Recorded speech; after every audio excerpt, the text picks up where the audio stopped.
కేసులో అరెస్టైన మాజీ మంత్రి అంబటి రాంబాబుకు హైకోర్టులో నిరాశే మిగిలింది. తనపై నమోదైన కేసుపై ఆయన క్వాష్ పిటిషన్ దాఖలు చేశారు. ఇక ఈ పిటిషన్పై విచారించిన ధర్మాసనం విచారణను వాయిదా వేసింది.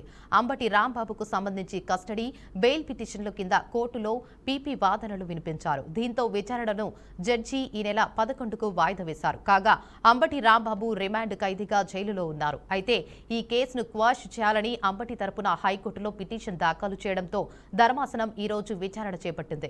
తదుపరి విచారణలో కోర్టు ఎలాంటి ఆదేశాలిస్తుందో చూడాలి. Back to news.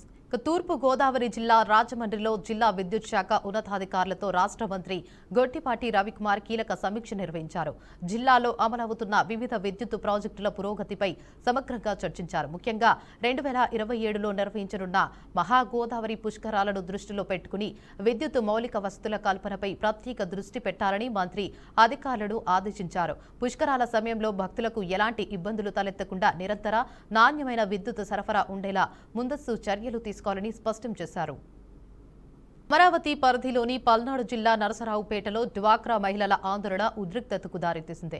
Narasaraopet stadium ఎదుట రోడ్డుపై బైఠాయించి మహిళలు నిరసన చేపట్టారు. నరసరావుపేటకు చెందిన ఆర్పి చల్లా కోటేశ్వరి తమకు తెలియకుండా బ్యాంకు ఖాతాల్లోని పొదుపు సొమ్మును డ్రా చేసిందని డ్వాక్రా మహిళలు ఆరోపిస్తున్నారు. మొత్తం 120 మంది మహిళలు కూడబెట్టిన సుమారు 32 లక్షల రూపాయలను కోటేశ్వరి స్వంత అవసరాలకు వాడుకుందని వారు వాపుతున్నారు. పలుమార్లు పోలీసులకు, బ్యాంకు అధికారులకు ఫిర్యాదులు చేసినా పట్టించుకోవడం లేదని బాధితులు ఆగ్రహం వ్యక్తం చేశారు.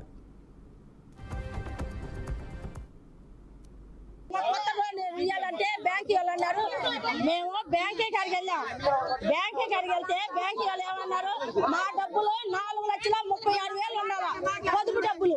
ఏందని మా పొదుపు డబ్బులు అంటే పొదుపు డబ్బులే వడ్డీ కింద చెల్లేసుకున్నాం అన్నారు. మా పొదుపు డబ్బులు వడ్డీ కింద మీరు అక్కడ చెల్లేసుకుంటారండి? మరి ఇన్ని నెలలు అయినా కూడా మాకు నోటీసు ఇవ్వలేదని చెప్పండి. మాకు బ్యాంక్ వాళ్ళు మాకు నోటీసు పంపించకుండా, మాకు ఫోన్ చేయకుండా ఏంది మమ్మల్ని అందరూ మోసం చేసేసారు.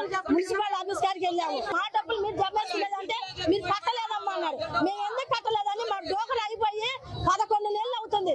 కొత్త డబ్బుల కోసం మేము ఎదురు చూస్తున్నాం. మాకు ఎందుకు ఇదంటే లేదమ్మా ఇంత మీరు భాగ్యం ఉన్నది 7,75,000 కట్టాలంట. మా డబ్బులు వాళ్ళు బ్యాంకులో వడ్డీ కింద చెల్లేసుకొని ఇంత తిరిగి మేము కట్టాలంట. మేము 14 లక్షలు అప్పుబడి ఉన్నాము సార్. అందుకని చెప్పండి మేము డోకరాల 18 సంవత్సరాల నుంచి ఉన్నాము. డోకరాల 18 సంవత్సరాల నుంచి ఉన్నాము. మా డబ్బులు మేము కట్టనే ఉన్నాము. విశాఖపట్నం మధురవాడలో భీమిలి ఎమ్మెల్యే గంటా శ్రీనివాసరావు పర్యటించారు. జీవీఎంసీ పరిధిలోని మధురవాడ జోన్ 7వ వార్డులో ఉన్న స్వతంత్ర నగర్ను సందర్శించి అక్కడ కొన్నేళ్లుగా నివసిస్తున్న పేదల ఇళ్ల పరిస్థితిని ఆయన పరిశీలించారు. పేదలకు అవసరమైన మౌలిక సదుపాయాలు, పక్కా ఇళ్లకు చట్టపరంగా తీసుకోవాల్సిన చర్యలపై అధికారులతో ఎమ్మెల్యే గంటా చర్చించారు. అలాగే రోడ్లు, డ్రైనేజీ సమస్యలపై అధికారులకు స్పష్టమైన ఆదేశాలు ఇచ్చారు. అనంతరం స్వతంత్ర నగర్ పార్కును పరిశీలించారు. పార్కు మెయింటెనెన్స్ తో పాటు భవిష్యత్తులో పార్కును ఏ విధంగా వినియోగించాలన్న అంశాలపై అధికారులకు, స్థానిక నాయకులకు దిశానిర్దేశం చేశారు.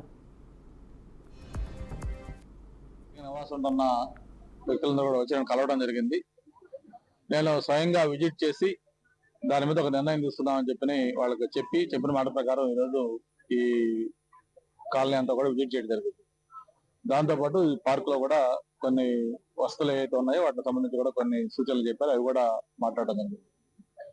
ప్రధానంగా వైజాగ్ అనేది ఈరోజు ఒక హ్యాపెనింగ్ ప్లేస్, సిటీ ఆఫ్ డెస్టినీగా ఒక పక్క గూగుల్ లాంటి కంపెనీలు వచ్చి మొత్తం అంతర్జాతీయంగా కూడా వైజాగ్ శ్రవ్యంగా అభివృద్ధి చెందుతా ఉంది.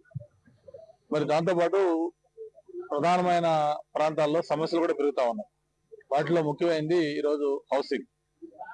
ఈరోజు ప్రభుత్వం కూడా ప్రతి పేదవాడికి కూడా సొంత ఇల్లు కల్పించాలనే లక్ష్యంగా మరి ముందుకెళ్తున్న విషయం కూడా మనం చూస్తా ఉన్నాం. అయితే ఇక్కడ ప్రత్యేకించి ఇక్కడ విషయం ఏంటంటే ఎన్నో ఏళ్ల నుంచి ఇది ఈ కాలనీ ఈ కాలనీ ఏమంటారు, స్వతంత్ర నగర్ కాలనీ అంటా ఉంటాం.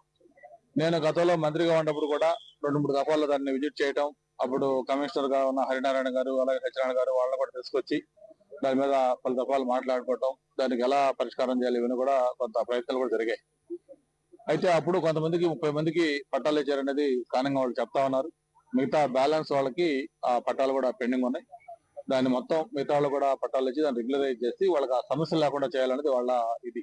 పలు దఫాలు ఇక్కడ స్థానిక నివాసం ఉంటున్న వ్యక్తులందరూ కూడా వచ్చి నన్ను కలవడం జరిగింది. నేను స్వయంగా విజిట్ చేసి దాని మీద ఒక నిర్ణయం తీసుకుందామని వాళ్ళకి చెప్పిన మాట ప్రకారం ఈరోజు ఈ కాలనీ అంతా కూడా విజిట్ చేయడం జరిగింది. దాంతో పాటు ఈ పార్క్ లో కూడా కొన్ని వస్తువులు